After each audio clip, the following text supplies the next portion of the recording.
Hello fellow Rosarians, thank you for joining me today. It is March and a lot of you have been asking about your spring prunes, and it's really fun to look back. I did a video last year on spring pruning and I shared with you how I was taking care of my spring prune. I think everything is pretty much the same, so we're just going to recap it here today. Our temperatures have been crazy. So it has been either 70 one day and we're sweltering outside, and then the next day we're expecting snow. And a lot of you are in the same position and you're wondering, what do I do? So for me, it still remains the same, that I need to look for consistent temperatures at 40 degrees. So why do I shoot for 40 degrees? I target 40 degrees so that my horticultural oil will work.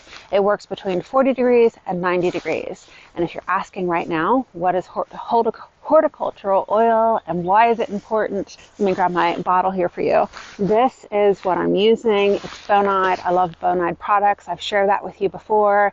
And horticultural oil suffocates any bugs that have overwintered on the rose. So there may be bugs that you can't even see, and they're underneath all the nooks and crannies, and so the oil is going to suffocate them. It will also suppress fungus. So I really struggle with black spot here, and I've seen a marked improvement if I spray down the canes at the beginning of the season to make sure that I'm giving the rose the best chance possible for the season.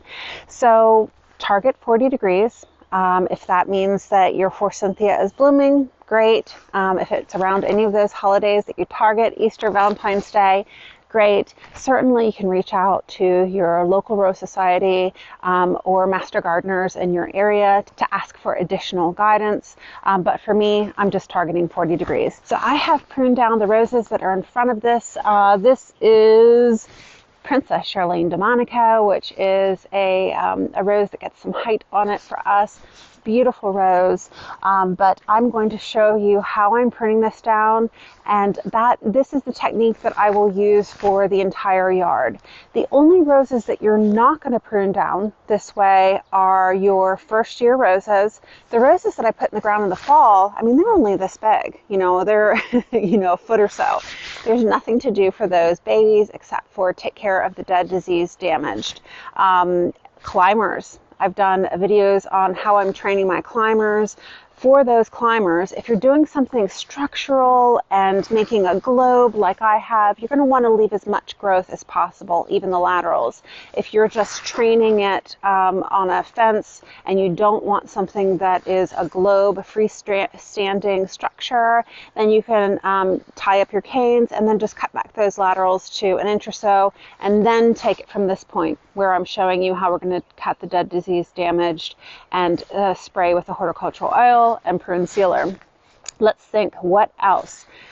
Antique roses, your one-time bloomers. I make a mistake myself and I trim back in my frenzy my one-time bloomers, and what happens is your one-time bloomers, you can only prune those once a year if you want to keep the blooms on for the next year.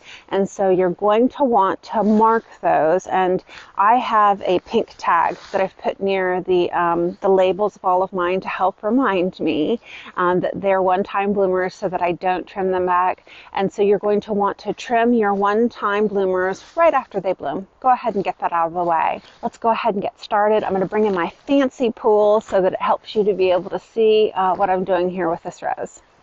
All right, so you can kind of see my knees are down here. So I really want to cut the height here, and you guys are going to be amazed. When spring rolls around, you're going to see the height jump up on these to chest high or so. So general gauge is I'm taking it down to my knees. Of course, I have my 70% alcohol with my pruners so that I can make sure that in between each shrub, I am not transferring any kind of fungus. So the first thing that I do when I get in here is let's go ahead and take this height completely down. And then after we get these cleared out, we can take a look at what's left. So we're not concerned with the angle of the cut, the inward, the outward, the nodes, any of that. All right.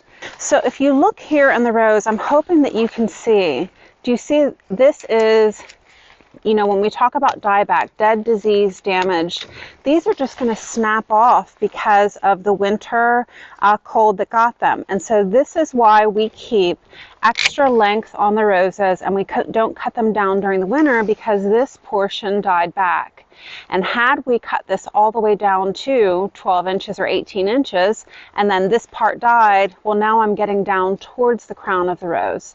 So we're going to cut off now anything that died during the winter, and this entire cane died off here. Can you see that? So if I look here, this entire cane died back. And I can take this one all the way down. All right, so when I'm looking at this one here, although it's a little woody, I can see the green pith on the inside, so I know that that one's alive. When I look here, I can see that just the tip of this died, but it's already starting to flush out. This is alive, and it looks like the rest of it is alive, but I just want to cut down the height a little bit more. If your roses have, if you struggle with black spots, so you can see that I've got leaves on these already. General guidance would be to remove any leaves that are flushing out, because baby bugs could be on the undersides of these. So we can just take these off really quick. And I know it is sad to see this fresh, pretty growth that we're taking off, but they will come back and they will be healthier and they will thank you for it. So after we've done dead, disease, damage, now we're looking for anything that's crossing. And I do not have anything crossing. I've shared with you before that I shouldn't leave tags on things, because wherever there's a tag, my rose cane typically dies.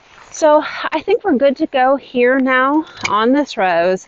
It's down to the height that I want. So I want to show you two different applications. This is the only brand that I use for pruning sealer. This is by Bonide. We've got a spray and we've got my favorite, which is a brush. I want to show you guys the spray first, and it kind of gets everywhere. So what I did was I made a a little plate here to see if it made it easier. And so I think it does. Otherwise, it would get literally everywhere. So let's see if I can, it's just, I find that it's easier. So if you want to use the spray, that's one way to do it.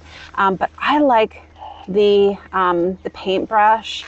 And so anything that you've cut, it's just good practice to go ahead and to cover them up, anything that's larger than a pencil, so that any cane borers don't get into your canes. And some people have said that even smaller canes they're getting in. So anyways, it's quick, it's easy, and it's just a good practice to get into. So now that we have done our Bonide sealer for the canes, it's time to do the horticultural spray. So I have filled my tank sprayer with my horticultural oil, and I'm going to spray down the canes until they're dripping and make sure I get in all of these nooks and crannies where bugs could get in. And now I'm also going to do the soil around the rose, because bugs can overwinter, like these leaves.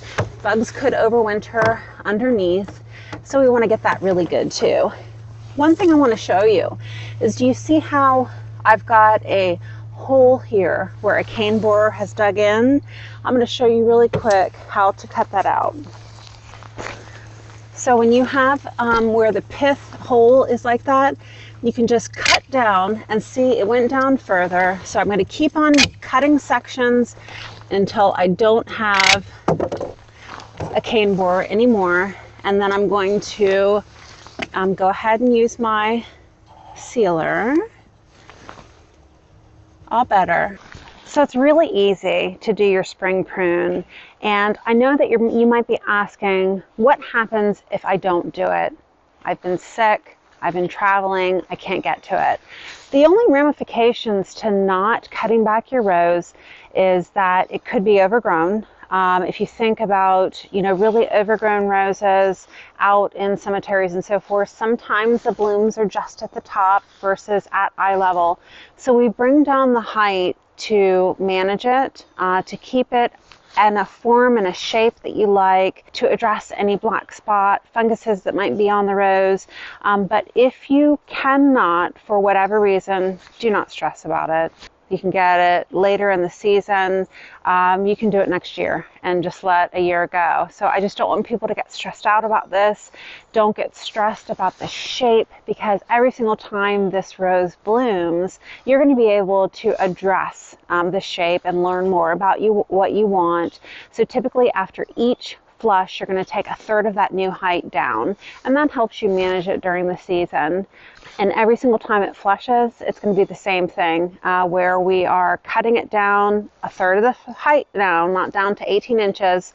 We're going to make sure that we're keeping our pruners clean, make sure that we are using our prune sealer, and you can use your horticultural oil anytime that the beneficials are not around. So that would be first thing in the morning before they wake up, or late in the day after towards sunset when they're not buzzing around, because horticultural oil will affect your beneficials. And so we want to make sure that when you spray it, they're not awake, and it dries really quick. If I were to go over here right now to the rose, I'm sure it's dry, because it's just, it's a very quick product to use. With that, Bonide is offering a giveaway. Comment down below with your favorite Bonide product. Go to their website, check them out, see what kind of rose specific products they have. They've got some real fun ones out there. But in this giveaway, we're going to be setting you up for success this season. We're going to give away a container of the Bonide Prune and Sealer, the brush, because that's one of my favorite products. And they're also going to give away my favorite spray here, the horticultural oil, for you. So comment down below. I'll give you the details here for the drawing, and I will see you in the next one.